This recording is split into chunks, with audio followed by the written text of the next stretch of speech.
I am Jason Abraham, the Shadow Teacher 33, and many believe we live in a simulation right now.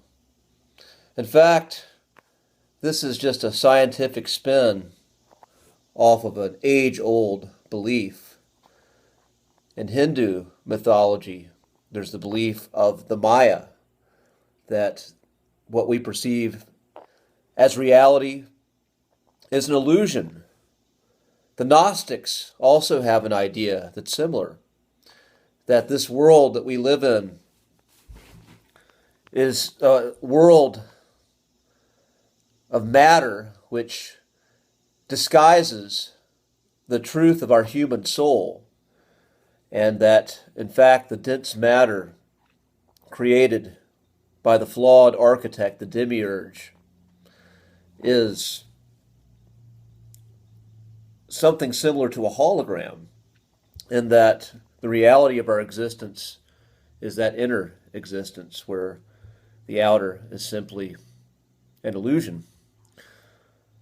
Now,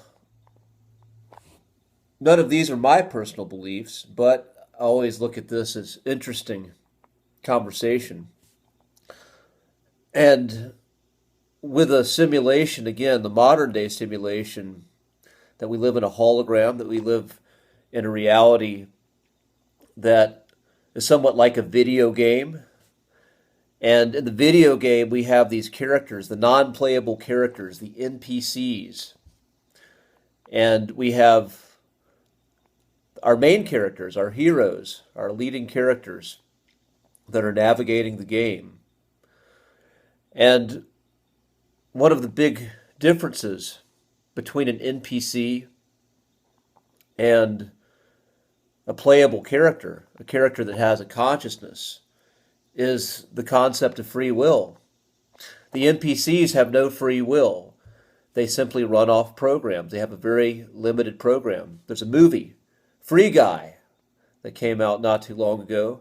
It's a movie that explores this concept of NPCs and this simulation, and also Gnostic ideology as well.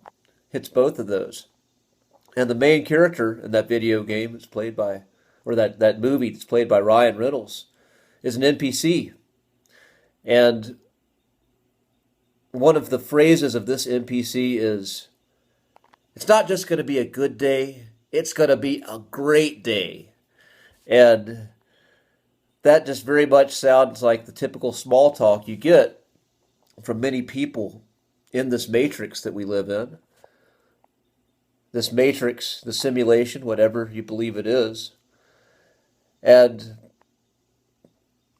this is the language very much of the NPC. Very limited in their thoughts and their words. Conversations about the weather, these surface conversations, these are very much NPC conversations, NPC content in their thoughts and their words. Because if we believe this idea that these are non-playable characters, they just have this very limited expression, regurgitating narratives about the news. Now, I believe that the matrix we live in creates or essentially can take a human soul, a soul that is meant to be a playable character, an animated playable character, with their own free will, with their own higher bandwidth of expression, and turn them into an NPC. There's a lyric from an Ozzy Osbourne song, Crazy Train, probably the most popular Ozzy Osbourne song ever. One of the lyrics is, the media sells it, and you live the role. And this is essentially how this matrix of fear works. We have the systems of the media, the education system as well, public education, and these systems of perceptions that program people from a young age and program people that this narrow path, this narrow bandwidth of what is socially acceptable is all there is and the way to be. And the result of that is an NPC, someone who just walks around in this very limited view. And kids, young children, are trying to figure out meaning in life. They're trying to, figure out who and what they are. They want to fit in with other kids. And kids who deviate from the NPC programming, much of the time, are ostracized and they're made fun of. They're bullied.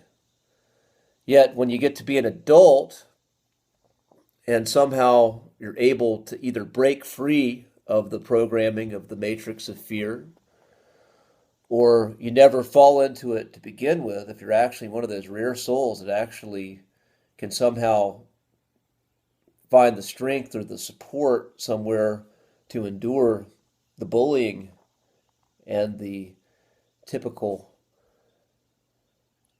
contrived thought of kids in the matrix, and you somehow are able to keep that original spark strong all the way through, then you clearly are on that path of the hero's journey.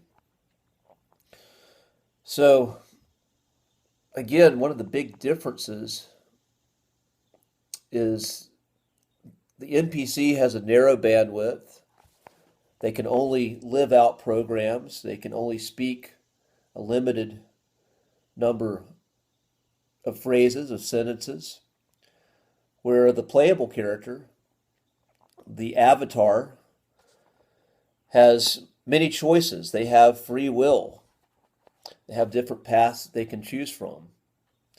Now, one of the programs, again, of the fear matrix is to use doublespeak and talk about free will, but then at the same time disregard it. Sam Harris, famous atheist, neuroscience professor, I believe he has a book on free will, and his belief is that free will does not exist, that in fact everyone works more like an NPC, where our environment and our situations in life dictate our perception of who we are, and these perceptions limit our bandwidth to the choices we make. And it's because of our environment and our genes that we are predestined essentially to choose what we choose. Now, I do believe these are factors in what we choose, but I am a believer in free will. And free will, again, that's also associated with Christian beliefs, the belief that there is a creator God and that God gives humanity free will to make choices. And it all comes back to relationship. I believe this is how my finite being relates to a perception of a creator God, in that if we have a relationship, what's more rewarding? To force someone, to brainwash someone into choosing you, essentially to where they have no free will, and you simply manipulate them so they have no choice but to take you? Or is it more rewarding for someone out of their own free will to choose you, to see you as someone as special, as valuable, and to see you with their own eyes and desire a relationship with you because they value you? And I believe that's part of the relationship with humanity and God. And the Creator God can take away our free will, but prefers a deeper relationship where we choose that relationship with God. Now, I'm digressing again from this concept of the simulation and the NPC. And again, I'm a believer that there's something to the simulation theory, but it's not exactly all there is. I believe we live in a sea of energy, and everything we're interacting with is frequency and energy, and everything matters. I believe our life here matters. I believe we are in a system of games where the choices we make matter, but it's more than just a game, like a video game, where you can play it as many times as you want. I think that even though we may reincarnate the expression of our soul in the lifetime we know it right now, you're only going to see it once. And everything you do is going to count. and the spark of your soul may continue on, but our existence counts and our choices count. And if you value, again, the greater path of the hero, the path of a greater expression, the path of greater bandwidth of thought, discernment, then we have to see these NPC programs. Because the NPC programs, again, they want to pull you into their thinking. So the programs that make the NPCs, the media, education systems, and then the mob of NPCs themselves. Those who are either brought into this world as a soulless vessel, never meant to be anything more, or those who take on that program, who choose the path of the just taking in all the NPC programming so there's nothing left for free thought, creative thought, free will, free agency, whatever it may be. It is the path of the one on the hero's journey of the soul's mission to be able to stand strong and have the strength to resist the mob of NPCs and the discernment to see the programming. And with that being said, I'm going to end this transmission. Be strong, be well. May your bandwidth be wide, may your spirit be bright. I'll see you on the other side.